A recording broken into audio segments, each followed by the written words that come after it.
जय भीम। मैं हूं अशोक कुमार और आप मेरे साथ देख रहे हैं बहुजन विचारधारा विश्लेषण। आज हम बात करेंगे बहुजन जो नायक हुए हैं हमारे बहुजन नायकों ने कहां से हमारा आंदोलन जो है हमें पता चलता है कि शुरू हुआ है। जिनमें हम सबसे पहले अगर नाम गिनवाएं आपको तो हमें पता चलता है आजीवक और तथागत बुद्ध और चारवाक से हमें हमारे आंदोलन का श्रमण संस्कृति का पता चलता है। उसके बाद तथागत गौतम बुद्ध, सम्राट अशोक और 10वें शासक बृहद्रथ, बीच में 10 राजा और हुए हैं बौद्ध शासक। और उसके बाद ये इतिहास चलते चलते मध्यकाल में प्रवेश करता है और जिनमें संत शिरोमणि गुरु रविदास, संत कबीरदास, बाबा नानक और उसके साथ साथ ये जब आधुनिक काल में इतिहास प्रवेश करता है, हमारा आंदोलन प्रवेश करता है, तो वहाँ पे महात्मा ज्योतिबा फूले, छत्रपति साहू जी महाराज,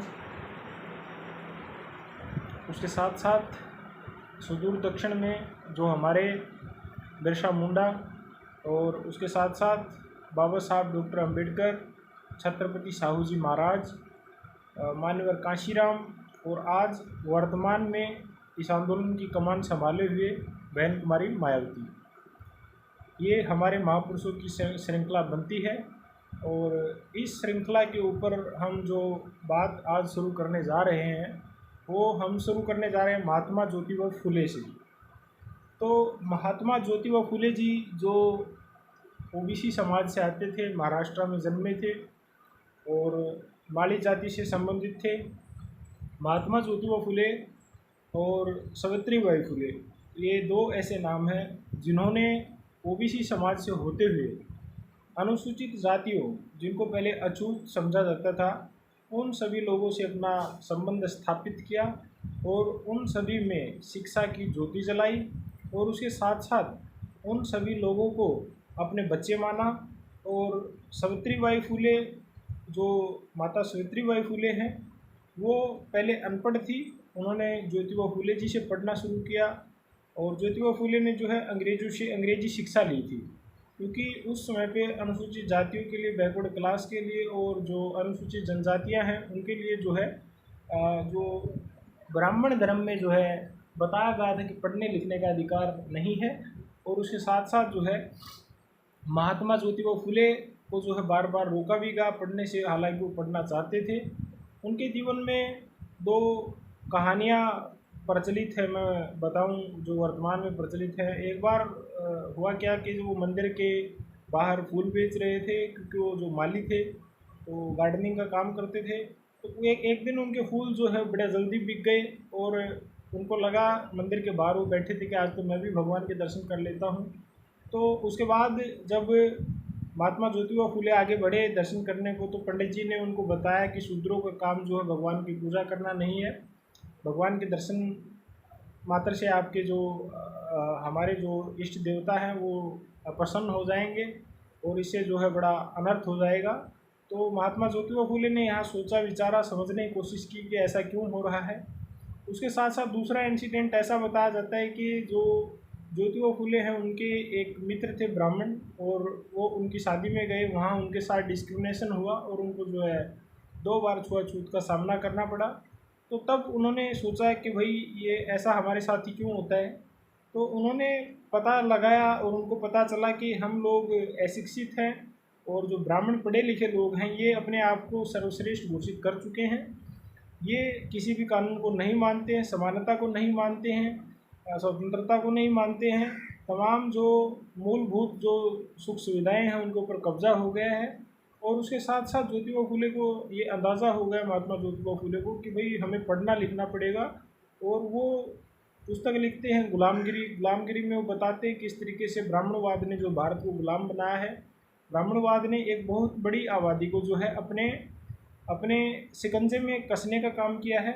और महात्मा ज्योतिबा फूले का ये जो प्रयास था कि अगर भारत के लोग जो है शिक्षित होंगे तभी अपनी गुलामी का कारण जानेंगे, इसलिए उन्होंने गुलामगिरी लिखी, गुलामों की दास्तान। तो गुलामगिरी जब वो लिखते हैं तो उसमें एक ढोंडीराव होते हैं और एक ज्योतिबा फूले होते हैं, उन दोनों में संवाद होता है। इसके ऊपर मैं कभी बाद में चर्चा करूँगा। और उसके साथ साथ वो अपनी वाइफ को पढ़ाते हैं, जो सावित्रीबाई फुले हैं। वो बाल विवाह हो गया था उन दोनों का। तो बीच में पता चलता है कि उन दोनों में बड़ी अच्छी मतलब एक समाज को एजुकेटेड करने की भावना पैदा हुई और उन्होंने अछूत जातियों को पढ़ाना शुरू किया और अछूत जातियों ने उनको अपना लीडर माना। ये महाराष्ट्र से ये मूवमेंट शुरू हुआ था सबसे पहले। अगर मैं इसका कार्यकाल आपको बताऊं तो ये मूवमेंट जो 1848 से शुरू हुआ था, 1848। और ये जो मूवमेंट है ये कम से कम 1897 तक चला। 1848 में महात्मा ज्योतिबा फुले स्कूल खोलने लग जाते हैं, किसानों के लिए, मजदूरों के लिए, तमाम लोगों के लिए, महिलाओं के लिए स्कूल खोलने शुरू कर देते हैं। Savitribai Phule as a teacher उसमें पढ़ाती हैं। और जो फातिमा शेख नाम की एक जो मुस्लिम महिला थी, उन्होंने भी जो है, फातिमा शेख ने अपना कंट्रीब्यूशन अदा किया, ज्योतिबा फुले जी को ज़मीन दिया स्कूल खोलने के लिए। और उसके साथ साथ जो है उन्होंने भी अनपढ़ता को समझा और देश को शिक्षित करने के लिए उन्होंने अपना सहयोग जो है जितना बन पड़ा उन्होंने ज्योतिबा फुले को दिया। और ये शिक्षा की जो ज्योति है महाराष्ट्र से जली और पूरे देश में फैलने लगी। उसके बाद जब सावित्रीबाई फुले पढ़ने लिखने अच्छे से लग गई तो उन्होंने इंग्लिश में कविताएं लिखी हैं। मेरे पास एक लिस्ट है, अगली बार मैं एक स्पेशल एपिसोड के ज़रिए सावित्रीबाई फुले जी के ऊपर जो है ये एपिसोड बनाऊंगा, फुले जी के ऊपर भी बनाऊंगा। उसके बाद जो है ये आंदोलन 1897 में जो है एक तरीके से उनके जाने के बाद जो है रुक जाता है। उसके बाद छत्रपति साहू जी महाराज आते हैं। छत्रपति साहू जी महाराज सन 1902 में जो है अपने राज्य में 50% आरक्षण जो है लागू करते हैं। अनुसूचित जाति, जनजाति, पिछड़ा वर्ग के लोगों को जो है अधिकार देते हैं और अपने सरकारी नौकरियों में उनको एक तरीके से आरक्षण देते हैं। और आरक्षण देने के साथ साथ जो है उन सभी को जो है उनका प्रतिनिधित्व देने की कोशिश करते हैं। ब्राह्मणवाद अपने चरम पर था, परंतु उनकी जो कोशिश है उन्होंने अपने बेहतर तरीके से की। उसके साथ साथ एक एग्जाम्पल भी आता है कि वो एक महार जाति के व्यक्ति की जो है एक चाय की दुकान खुलवाते हैं जानबूझकर कि ताकि और उस व्यक्ति को आभास कराते हैं कि आप लोग जो है दूसरे काम कीजिए, सफाई का काम, ये जो दूसरे काम हैं जो आप करते हैं, मांस काटना है या फिर अन्य जो चमड़े का काम है, इन सभी कामों को छोड़ दीजिए और आप पढ़ाई लिखाई की तरफ ध्यान दीजिए और अच्छे पैसों को आप चुनिए। तो उस समय पे जो है जो ज्योतिबा फुले हैं, सॉरी, जो साहू जी महाराज है, साहू जी महाराज एक महार की दुकान खुलवाते हैं। फिर उसकी दुकान पे खुद चाय पीने जाते हैं। तो एक राजा जब एक गरीब आदमी के यहाँ जो है चाय पीने जाता है तो एक बड़ा मैसेज समाज में वो देने की कोशिश कर रहा है कि आप देख लीजिए कि आज से जो है छुआछूत का खात्मा हो गया है। मैं अछूत नहीं हुआ हूँ, मैंने एक अछूत के घर जाके जो है चाय पी है, जिसको आपने अछूत कहा है मैंने उसको सछूत बना दिया है। सछूत मतलब जिसको हम छू सकते हैं, जो अछूत नहीं। उसके बाद जो छत्रपति साहू महाराज हैं, डॉक्टर अम्बेडकर को स्कॉलरशिप देते हैं। डॉक्टर अम्बेडकर मेधावी छात्र थे बहुत पढ़ने में। और बाबा साहब डॉक्टर अम्बेडकर बड़ौदा के महाराजा छत्रपति साहू जी महाराज की स्कॉलरशिप के ऊपर जो है विदेश पढ़ने जाते हैं। उसके बाद जब वो लौटते हैं तो वहाँ बड़ौदा के जो राजा हैं वहाँ अकाउंटेंट की नौकरी करते हैं। और बाबा साहब डॉक्टर अम्बेडकर ने जब मूक नायक पत्र निकाला तो मूक नायक पत्र में बाबा साहब डॉक्टर अम्बेडकर को जो खर्च था वो साहू जी महाराज ने उस समय पे दिया था। और उसके साथ साथ बाबा साहब अम्बेडकर को एक सभा में उन्होंने कहा कि अम्बेडकर जो है आने वाले समय में जो है इस देश के अग्रणी नेताओं में गिने जाएंगे। ऐसा जो है साहू जी महाराज ने एक सभा में कहा था। महाराष्ट्र में एक सभा हुई थी और उस सभा में कहा था कि अम्बेडकर जो है आने वाले समय में जो है वो भारत के अग्रणी नेताओं में गिने जाएंगे। और अम्बेडकर पर मुझे पूरा भरोसा है कि ये गुलामी के जो बंधन हैं इनको अम्बेडकर ज़रूर काट देंगे। अम्बेडकर अपने ज्ञान से ओजस्वी हैं और बेहद ही इंटेलेक्चुअल आदमी है, ऐसा साहू जी महाराज का मानना था। और बाबा साहब डॉक्टर अम्बेडकर जो हैं लगातार उनके दिखाए हुए रास्तों को लगातार उन्होंने जारी रखा, अपने साथ अपने आंदोलन में जोड़ा। और मूक नायक के साथ साथ बहिष्कृत भारत अखबार निकाला। मूक नायक भी एक अखबार था। उसके साथ साथ प्रबुद्ध जनता निकाला। उसके साथ साथ उन्होंने बाबा साहब डॉक्टर अम्बेडकर ने अपने जीवन काल में 2-3 आंदोलन भी किए। आंदोलन तो वो हमेशा ही करते रहते थे। आप सभी को याद है कि महाड़ तालाब आंदोलन पानी पीने के लिए 1927 में किया उन्होंने। उसके बाद जो है उन्होंने काला राम मंदिर सत्याग्रह आंदोलन किया। वो मंदिर में घुसने की लड़ाई नहीं थी, वो सिर्फ एक अधिकार जताने की लड़ाई थी, एक हक जताने की लड़ाई थी कि हमने जो है हमारा हक ले लिया है। उसके साथ साथ जो है बाबा साहब डॉक्टर अम्बेडकर फिर अपनी राजनीति को भी शुरू करते हैं, जिनमें बाबा साहब डॉक्टर अम्बेडकर जो है राजनीति जब शुरू करते हैं तो सबसे पहले बाबा साहब डॉक्टर अम्बेडकर आईएलपी बनाते हैं, इंडियन लेबर पार्टी बनाते हैं, जो 1936 में बनी थी। और उसके बाद बाबा साहब डॉक्टर अम्बेडकर एक शेड्यूल कास्ट फेडरेशन नाम से एक पार्टी बनाते हैं, उसके ऊपर भी चुनाव लड़ते हैं। आईएलपी भी काफ़ी अच्छा उन्होंने परफॉर्मेंस किया है। इंडियन लेबर पार्टी बाबा साहब डॉक्टर अम्बेडकर ने बनाई। उसके बाद शेड्यूल कास्ट फेडरेशन बाबा साहब डॉक्टर अम्बेडकर ने बनाया, और शेड्यूल कास्ट फेडरेशन के जरिए जब भारत जो है अंग्रेज़ों का गुलाम था, तो बाबा साहब डॉक्टर अम्बेडकर ने अपने प्रतिनिधियों को जितवाया भी था। और पंजाब से और जो उत्तर भारत में भी शेड्यूल कास्ट फेडरेशन की शाखाएँ थी उस समय पे, महाराष्ट्र में ही नहीं थी सीमित। उसके साथ साथ बीच में आप सभी को पता है कि बाबा साहब डॉक्टर अम्बेडकर ने जो है, जिसको सेपरेट इलेक्टोरल कहते हैं, जो शेड्यूल कास्ट शेड्यूल ट्राइब को जो है एक तरीके से पृथक निर्वाचन देता है। और उसके साथ साथ जो है जब समझौता होता है पुणे पैक्ट के जरिए गांधी और डॉक्टर अम्बेडकर के बीच में, जिसमें मदन मोहन मालवीय भी थे उस समय पे, तो उसके बाद जो है शेड्यूल कास्ट शेड्यूल ट्राइब को आरक्षण दिया जाता है बदले में कि आप पृथक निर्वाचन छोड़ दीजिए। तो बाबा साहब डॉक्टर अम्बेडकर की वजह से हमें ये भी मिला है, जो रिजर्वेशन मिला है। और उसके साथ साथ बाबा साहब डॉक्टर अम्बेडकर ने जो आंदोलन चलाया, सामाजिक आंदोलन, जो वो अधिकारों की बात कर रहे थे, जब 1935 का इंडिया एक्ट बना तो उसमें भी बाबा साहब डॉक्टर अम्बेडकर बेहद ही संजीदगी से अपनी बातों को रख रहे थे वायसराय के सामने।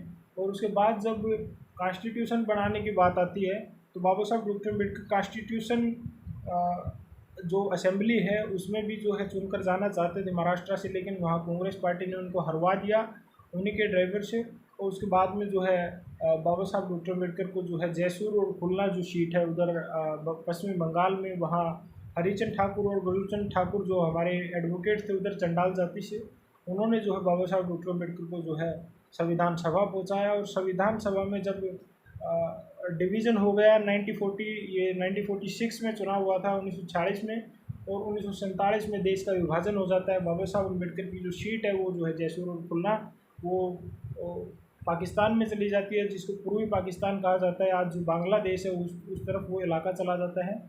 और बाबा साहब डॉक्टर अम्बेडकर जो हैं फिर वायसराय को बताते हैं कि भाई ऐसा ऐसा हो गया है, मैं निर्वाचित तो पहले हो चुका हूँ, लेकिन कांग्रेस कहती है अब तो पाकिस्तान में चले गए, तो आप जाके पाकिस्तान के असम्बली का हिस्सा बनिए और आप पाकिस्तान की जो संविधान सभा है उसका हिस्सा बनिए। लेकिन बाबा साहब डॉक्टर अम्बेडकर वायसराय और तमाम लोगों को बताते हैं और उनको अपनी बात को मनवाने में कामयाब हो जाते हैं, और उनको भारत की संविधान सभा में सदस्य मनोनीत किया जाता है। जब संविधान लिखने की बारी आती है तो उस समय पे संविधान सभा के सबसे ज़्यादा पढ़े लिखे मेंबर जो हैं बाबा साहब डॉक्टर अम्बेडकर थे। उनके बाद में अगर कोई सबसे ज़्यादा पढ़ा लिखा था तो सर BN राव थे, जो संविधान बनाने के जो कानूनी सलाहकार थे, BN राव। और बाबा साहब डॉक्टर अम्बेडकर ने बेहद ही कड़े स्ट्रगल से 2 साल 11 महीने 18 दिन 2 साल 11 महीने 18 दिन में ये संविधान बनाया, और सहयोग पूरे देश का रहा है। ऐसा नहीं कहूँगा कि मैं सिर्फ उन्होंने अकेले बनाया है, लेकिन उनको फादर ऑफ इंडियन कॉन्स्टिट्यूशन माना जाता है, भारत के संविधान के पिता माना जाता है, क्योंकि उस समय पर उन्होंने जो रोल प्ले किया है उनके बराबर में इतना बड़ा रोल प्ले किसी ने नहीं किया है। डॉक्टर अम्बेडकर की जो बेहद ही बुरी हालत थी उस समय पे, वो बीमार थे बाबा साहब अम्बेडकर, लेकिन उनको पता था कि आज मेरे पास मौका है। जब मनु को एक बार संविधान लिखने का मौका मिला था तो मनु ने देख लीजिए देश का मुकद्दर कैसा लिखा था। आज डॉक्टर अम्बेडकर ने जब उनको मौका मिला है मुकद्दर लिखने का, तो आज देख लीजिए सभी व्यक्तियों को जो है समानता का अधिकार संविधान देता है, सभी के लिए स्वतंत्रताएँ भी समान है, सभी के लिए न्याय भी अवेलेबल है, सभी के लिए जो है अपने अपने काम करने के भी धंधे अवेलेबल है। किसी के ऊपर कोई जो है एक तरीके से दबाव नहीं बना सकता, आज सभी को जो है स्वतंत्रताएँ हैं। तो बाबा साहब डॉक्टर अम्बेडकर का ये जो कॉन्स्टिट्यूशन बनाने का जो आंदोलन है, ये बुद्ध फूले साहू अम्बेडकर से जो चलता आ रहा जो सामाजिक न्याय और समानता का जो आंदोलन है, जिसको हम सोशल जस्टिस और इक्वेलिटी की लड़ाई कहते हैं, या फिर इसको हम सामाजिक परिवर्तन और आर्थिक मुक्ति की लड़ाई कहते हैं, कि भाई इस आंदोलन को अब एक बड़ा स्वरूप पे कामयाबी मिली। क्योंकि हमारे फूले साहब बात तो उठा रहे थे कि राइट्स मिलने चाहिए, साहू महाराज भी उठा रहे थे, बाबा साहब भी उठा रहे थे, लेकिन लिखित संविधान जब हमारा बना तो उसमें ये कानूनी आधार पर ये सारी बातें जो है लिखित रूप में हमें मिल गई गारंटी के तौर पे। और ये सबसे बड़ी जीत थी बाबा साहब अम्बेडकर की और उनके आंदोलन की, जिसको आज हम बहुजन आंदोलन कहते हैं। बाबा साहब अम्बेडकर का आंदोलन था, जिसको उन्होंने कहा है कि ये मानवतावादी हमारा आंदोलन है। बाबा साहब डॉक्टर अम्बेडकर कहते हैं बार बार ये आंदोलन की सबसे बड़ी जीत थी। क्योंकि जो संघर्ष महात्मा ज्योतिबा फूले ने शुरू किया था आधुनिक काल में, उसको अंजाम बाबा साहब डॉक्टर अम्बेडकर ने सन 26 नवंबर 1949 को अमली जामा पहना दिया। और पूरे भारत देश में जो है अनुसूचित जाति, अनुसूचित जनजाति, पिछड़ा वर्ग, अल्पसंख्यक समुदाय, जिनको अधिकार कम थे, बिल्कुल नगण्य अवस्था में थे इस देश की महिलाएं, इन सभी के लिए जो है इनके आज़ादी के रास्ते बाबा साहब डॉक्टर अम्बेडकर ने खोल दिए। और उसके साथ साथ बाबा साहब डॉक्टर अम्बेडकर जो है अपने जीवन के आखिरी क्षणों में जो है शेड्यूल कास्ट फेडरेशन का अधिवेशन बुलाते हैं, और उस फेडरेशन के उसमें संबोधित करते हुए कहते हैं कि अब से शेड्यूल कास्ट फेडरेशन नहीं रहेगा, इसके बाद जो है रिपब्लिकन पार्टी ऑफ इंडिया काम करेगा। रिपब्लिकन पार्टी ऑफ इंडिया ने काम करना शुरू करना ही था, लेकिन बाबा साहब अम्बेडकर का स्वास्थ्य दिन प्रतिदिन जो है गिरता जा रहा था और वो बीमार हो गए थे। और उससे पहले उनको भी आभास हो गया था कि अब मैं ज़्यादा दिनों तक बचने वाला नहीं हूँ, मेरी सेहत काफ़ी ख़राब है। उनको बीच में एक शादी भी करनी पड़ी है। पहली उनकी पत्नी माता रमाबाई थी, दूसरी डॉक्टर शारदा कबीर, जिनको बाद में सविता अम्बेडकर के नाम से भी जाना गया है। तो आखिर में बाबा साहब डॉक्टर अम्बेडकर सोचते हैं मैंने सामाजिक स्तर पे काम किया, आर्थिक स्तर पे भी काम किया है, राजनीतिक स्तर पे भी काम किया है, अब मुझे जो है वो धार्मिक स्तर पे भी काम करना चाहिए। और धार्मिक स्तर पे बाबा साहब अम्बेडकर ने एक बार अनाउंसमेंट की थी कि मैं हिंदू धर्म में मैं पैदा हुआ हूँ, ये मेरे बस की बात नहीं है, लेकिन मैं हिंदू धर्म में मरूंगा नहीं, ये मेरे बस की बात है। और बाबा साहब अम्बेडकर इस बात को दोहराते हुए जो है बाबा साहब डॉक्टर अम्बेडकर फिर जो है बुद्ध धर्म की दीक्षा लेते हैं नागपुर के येवला में। तो बाबा साहब डॉक्टर अम्बेडकर जो है 14 अक्टूबर 1956 को ये दीक्षा लेते हैं, और उसके कुछ महीनों के बाद जो है 6 दिसंबर 1956 को हमारे बीच में से चले जाते हैं बाबा साहब डॉक्टर अम्बेडकर। तो आज की वीडियो में इतना ही। ये आंदोलन जो मैंने आपको बताया है 1848 से शुरू हुआ, महात्मा ज्योतिबा फूले ने शुरू किया, आधुनिक काल से मैं बता रहा हूँ आपको। और उसके साथ साथ मैंने जो आंदोलन है आपको बताया है सन 1956 तक का, जिसमें बीच में हमारे जो नायक आए हैं, उनका जो कंट्रीब्यूशन रहा है। रिपब्लिकन पार्टी ऑफ इंडिया का अनाउंसमेंट हो चुका था, लेकिन उसका संगठन नहीं बन पाया था, उसकी विचारधारा तय नहीं हो पाई थी कि इसको क्या जिम्मेदारी देनी है, ये भी बाबा साहब डॉक्टर अम्बेडकर नहीं कर पाए थे। और आज के लिए इतना ही साथियों। वीडियो को अगर पसंद आए तो लाइक कीजिए, हमारे चैनल को सब्सक्राइब कीजिए। और सिर्फ बाबा साहब डॉक्टर अम्बेडकर ही नहीं, बहुजन समाज के हर नायक के ऊपर हम वीडियो बनाएंगे, तथ्यों के साथ बात करेंगे। कुछ गलतियां अगर हो गई हैं तो आप लोग नीचे कमेंट में बता सकते हैं। और हमारा जो है अनुरोध है आप सभी से कि प्लीज़ चैनल को सब्सक्राइब कीजिए और वीडियो को ज़्यादा से ज़्यादा शेयर कीजिए। मिलते हैं नेक्स्ट वीडियो में। नेक्स्ट वीडियो में हम शुरू करेंगे सन 1956 से लेके जो आंदोलन, उसके बाद का जो आंदोलन कैसा रहा है, बाबा साहब डॉक्टर अम्बेडकर का किसने चलाया है, हम आगे की कड़ी के ऊपर बात करेंगे। आज के लिए इतना ही। Thank you so much. जय भीम, जय भारत, जय संविधान।